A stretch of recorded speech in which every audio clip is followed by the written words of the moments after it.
Hello, magnificent entrepreneur. It's Tash Corbin here, and welcome to another episode of the Heart Centered Business Podcast. This is episode number 342, which means you can find all the relevant links and the show notes for today's episode over at tashcorbin.com/342. In today's episode, I'm going to share with you 7 different models of business leverage that you might like to consider when moving from a one-to-one model into a one-to-many model. So if you've been considering adding another leverage product to your business, or you want to be prepared and start thinking about what models you might move towards, this is going to be a super helpful episode for you. Let's dive on in. I'm Tash Corbin, and this is the Heart Centered Business Podcast. So first and foremost, what do I mean when I say leverage? So we've got different models of leverage in your business. And what I mean by that is where you are able to serve more clients in less time because you're working in that one-to-many model. So generally what we're looking for when we move into a leveraged model in our business, or we add a leveraged product into our business, is that we want to be making more money or serve more people or have more results with either the same or less time and effort going into creating those results. So, of course, creating leverage in your business is very sexy. We get very excited about working in a one-to-many model, and it allows a lot of significant scaling and shifts as you move forward into more leverage into your business. So, it's not just scaling up the delivery and being able to serve more clients, but it also has more scalable marketing in a lot of cases as well. So you can start really getting your product in front of more and more people and having them say yes without necessarily having a one-to-one conversation with you. I still do recommend offering and having one-to-one conversations when you're selling leverage products, especially in the early launches, because it gives you so much insight into the messaging. But we're moving towards being able to make far more sales without having to have all of those one-to-one interactions to get them. It can be better for you because you only have to show up to 1 hour a week of calls, but you're serving 30 clients versus having 30 calls a week to serve 30 clients. So of course that leverage can mean it's freeing up time for you. It can mean that you're able to take on more clients without any additional workload. So there's some great benefits for you and your business. But also something that I think a lot of us underestimate is how valuable it is for clients to work in a group program. So in a lot of cases, moving into a leveraged model is actually a better fit for a portion of your clients as well. Some people, myself included, prefer learning in a group environment. Some people need flexible learning options. They can't show up to a live one-to-one call with you on time every week for 12 weeks because life is too busy. So they need something they can do at their own pace. Some people like to review and redo things over and over again in order to really cement and implement. Some people require accessibility and flexible learning options that aren't available when you're just working one-to-one with someone. So there can be a lot of reasons why moving into leverage is really sexy and very effective and helpful for both you and your audience as well. But there are a lot of different ways that you can leverage. In fact, there are dozens and dozens of different business models and different models of leverage that you are able to choose from. Now, knowing what I know about my audience, that's you listening along, particularly heart-centered entrepreneurs, people who start their business working one-to-one a lot of the times, service-based businesses, healing businesses, all of those sorts of things. I have selected what I think are probably the 7 main models of leverage that we have to choose from that you would most commonly see in businesses like ours. And that makes sense as a transition from a one-to-one model into a one-to-many model. So I've got 7 of them. I'll give you a brief description. But I also do have a detailed training on this that I'm happy for you to access free of charge as well. So I will pop the link to the detailed training in the show notes of today's episode over at tashcorbin.com/342. So if you want to hear more detail around the pros and cons and how to move into each of these models, then make sure that you come and check out the link on the show notes today. Okay, so model number 1 is a VIP group model. And I love the VIP group model as the first model of leverage because it requires the least amount of sales. It has the softest transition from one-to-one into leverage, and there's less risk of a significant decline in your income. That's something that not a lot of people talk about. When you move into a leveraged model, often it's a much cheaper option for people. So you have to make more sales to make the same amount of money. And the marketing that's required to get a sale of a leveraged product is generally more than selling one-to-one.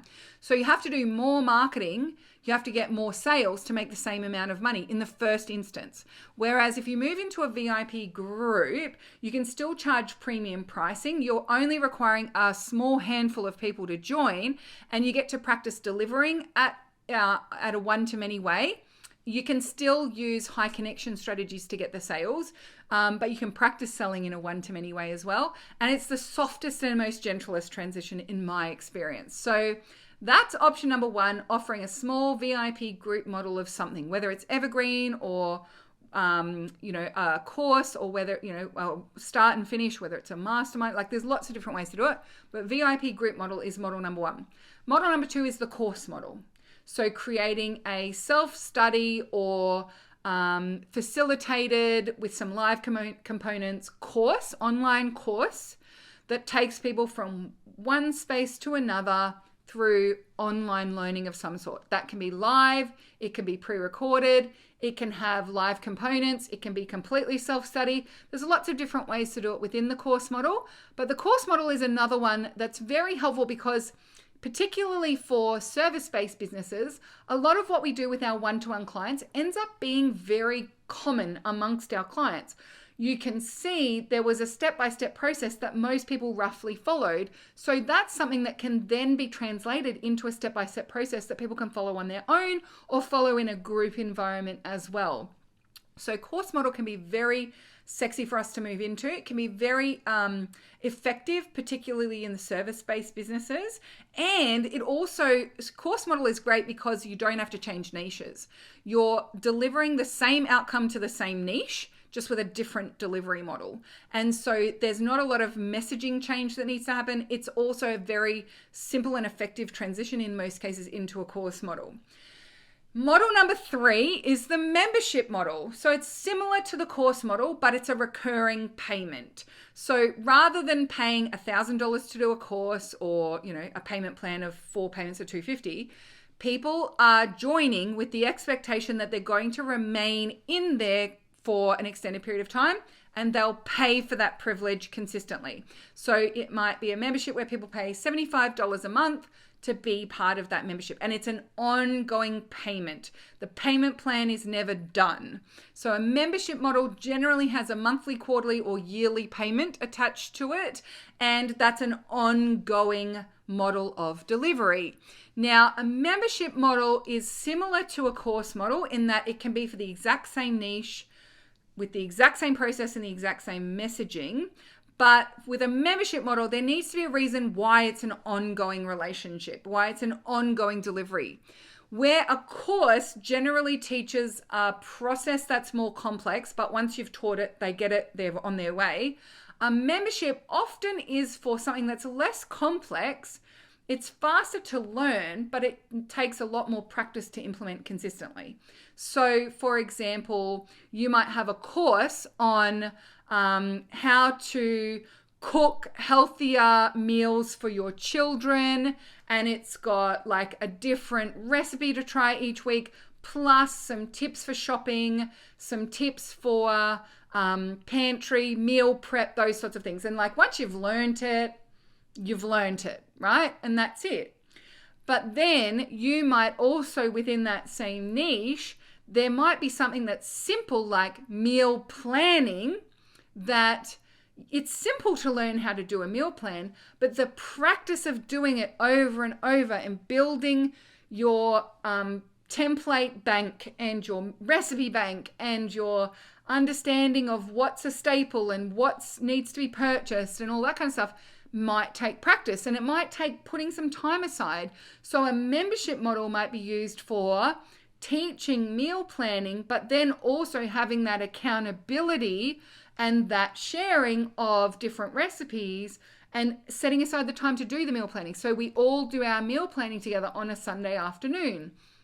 So you can see the course model is more for teaching some of the more complex parts of feeding your children healthier food, whereas the membership model is for the things that's not necessarily complex, but it takes practice, accountability, setting the time aside, that shared networked model. And the longer you stay, the better you are at practicing it, and the more recipes you get access to, and all of that kind of stuff. So there's a value in staying as a member.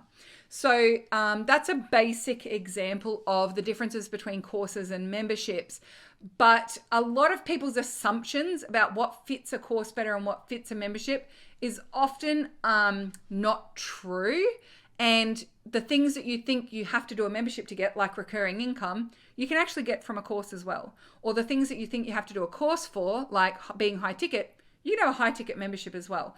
I do have a previous podcast episode on the pros and cons of courses versus memberships. I'll make sure that I link to that in the show notes of today's episode as well, if you want to find out a bit more depth on that one, at tashcorbin.com/342. Number 4 is the agency model. So the agency model refers to whenever you as a service provider hire other people to deliver your services. So you may be a one-to-one Facebook ads manager, and you want to leverage your time. You want to serve more people with less of your time taken up. So you hire people in your team and you train them up in your methodology of ads management, and then you send your team members to be ads managers for other people. So you're responsible for all the sales and marketing, but you're not responsible for all of the delivery. So you outsource, or you use an agency model to have other people delivering the service. Some people use agency model for courses and memberships as well. So you might join a membership that is for XYZ person who is an expert in something, but inside the membership, everything's delivered by their coaches, their sub-coaches, their team. So one, if you're going to do that, please be upfront about it. I've joined a few memberships where there's zero access to the person whose membership I was joining. I was like, I thought I was joining your membership, not your team's membership. But anyway, that's a whole nother conversation. But with agency model, you want to be very transparent about the fact that it's agency model.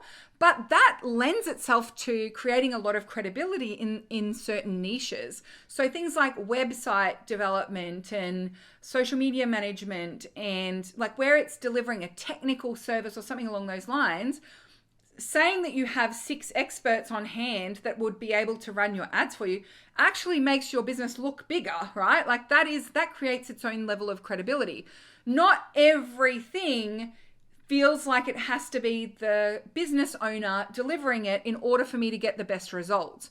I know I used a Facebook ads agency a few times, and I've also worked with individuals who they are the ads manager and that's their entire business. They're a solo business. And there are benefits to working with an agency model. For example, if my ads manager was ever off work or sick or anything like that, anyone else in the team could take over managing for it, and it was seamless for me. Additionally, like a business owner running ads means their time is divided between doing your ads and managing your ads for you, and then also marketing and getting more clients and all of their other clients and that kind of thing as well.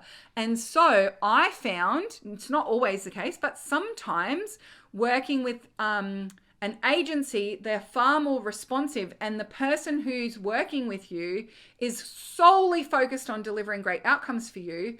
They don't have a role in marketing, and so therefore I got a lot more responsiveness, or I got a lot more attention on me, because they want to do a good job and deliver for me. They're not thinking about where their next client is coming from. That's the responsibility of marketing or of the business owner. So there are definitely benefits for clients of the agency model, as well as benefits for you as a provider. Number 5 is the product model. So this is where you sell a physical or digital product. So it's far more passive than a course, but it might be that you sell books or you sell planners. Now my planner is not a product because it comes with workshops and it's got live delivery. So it's more a program or a course model. It's not a pure product model. It's a hybrid. But you can also, there are other businesses that they purely just sell a planner, or you sell books, or you sell coffee cups or candles. Now, for a lot of service-based businesses, the moving to the product model only makes sense where you have a very high turnover, large audience, large profit margin on the products, and it's complementary. So a lot of people get drawn into the product model and then quickly realize this is more effort than it's worth. So, if you think about delivering one-to-one, you have a VIP client, it's $2,500, super high profit margins because you're giving your time to deliver that. And then you start selling sticker sheets for $2 and they cost you 25 cents to get them printed. But you also have to factor in postage and returns and customer service. And you think, oh my gosh, I could just sell one VIP package, which would be far, far easier and get me far more money than trying to sell hundreds of thousands of sticker packs. So the product model from a one-to-one model into products can tend to be trickier. But if it's high ticket products, that can be really good. Or if you've got a very large scale audience, and it's complementary to what you're doing one-to-one, it can absolutely work. There's definitely pros and cons to product. And there's also ways to do it where you don't have inventory. So using things like drop shipping or print on demand, those sorts of things definitely helps with making the product model far more profitable and less time intensive as well. Number 6 is the low ticket model. Now, I've separated this out as a separate model because, yes, there are low ticket courses and low ticket memberships and low ticket products, but there's also like a whole industry that is built on simply creating low ticket products, digital products in particular. But low ticket is like almost its own category. Regardless of what the thing is that's low ticket, it has its own strategies, and so therefore I separate it out as a separate model. So the low ticket model of leverage, again, requires very high audience numbers, very high conversion rates, those sorts of things, but can be very helpful where you've got a technical service, but you don't necessarily want to move to the agency model. So that might be something like you're in the legal space and you don't want to hire other lawyers, but your capacity is getting a bit maxed out. So you sell contract templates. And so that's a template, it's a product, it's low ticket or far lower in price than working with you as a lawyer one-to-one, but it's a great downsell for people who aren't necessarily ready to invest at the one-to-one level. And it's a way to get some of those repetitive things that you don't necessarily want to be doing one-to-one with people off your plate. You just sell it as a template. Similarly for website developers, I know a few website developers who sell website templates. So you can work with them for $5,000 and they'll build you a bespoke website, or you can buy a template for $250 and build it yourself.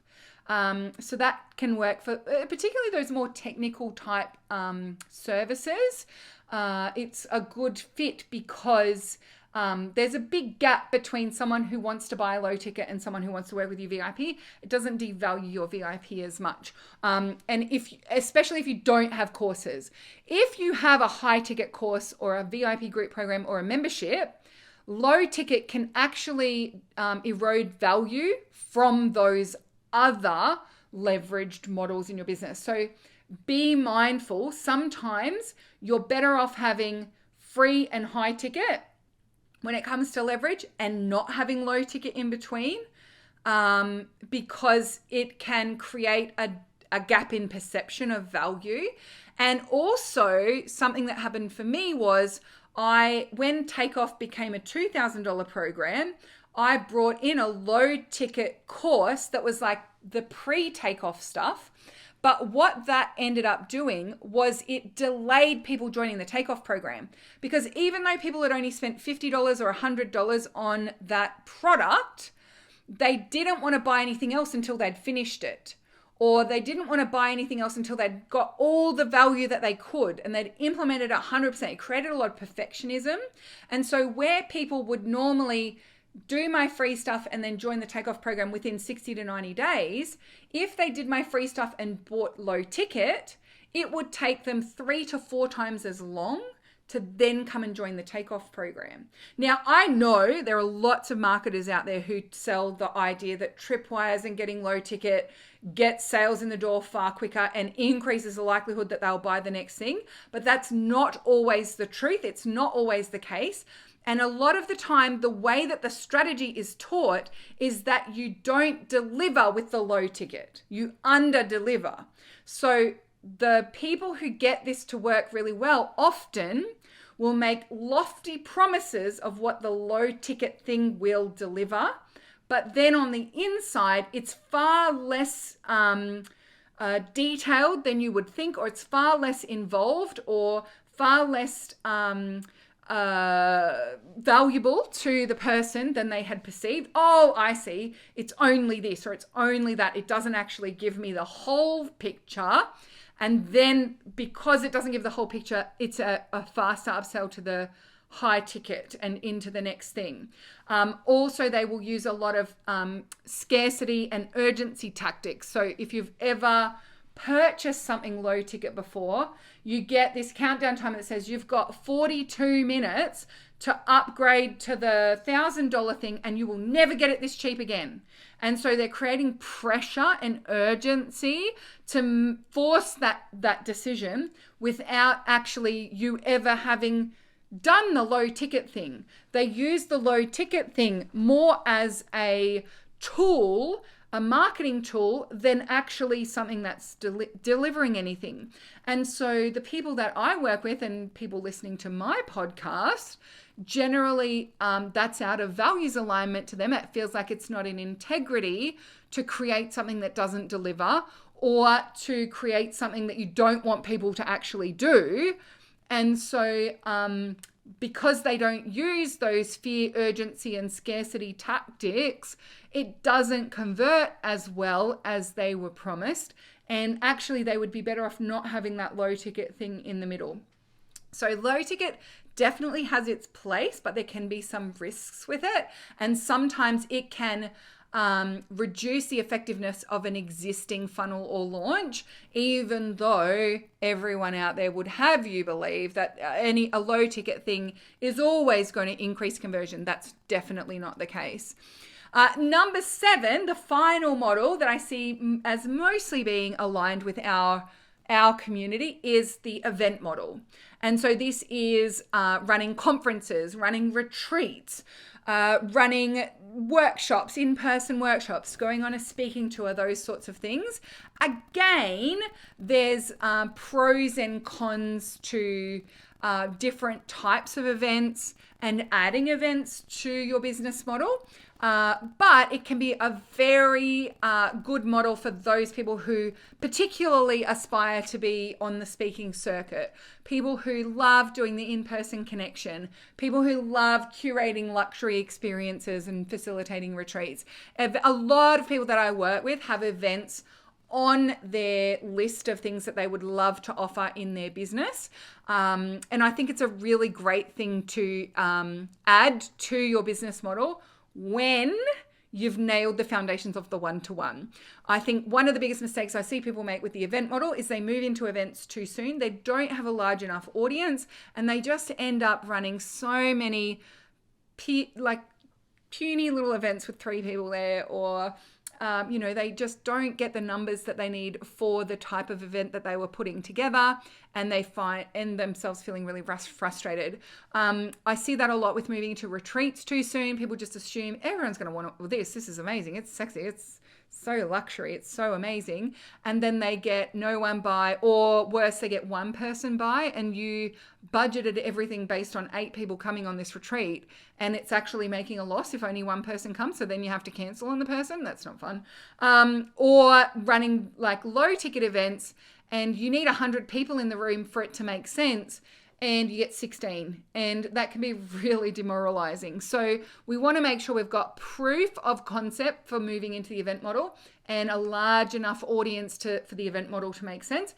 And there are ways that you can waitlist and split test and get interest in events well before you actually make any commitment to running events as well. So that's a really fun one too, is moving into the event model.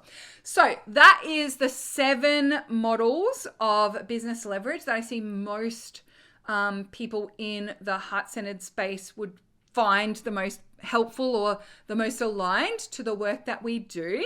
As I said at the start of the episode, if you would like the detailed training to help you decide which models and making sure that you're prepared for each of them, then please do come over to the show notes of today's episode at tashcorbin.com/342. And I'll have there the link to the detailed training.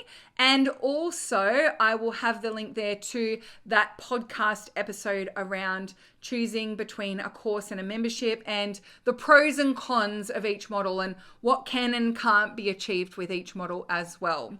Thank you so much for joining me for this episode of the Heart Centered Business Podcast. Until next time, I cannot wait to see you shine. Big love from me, and bye for now. Would you like more tips, tools, and resources to help you grow your heart-centered business? Head to tashcorbin.com today.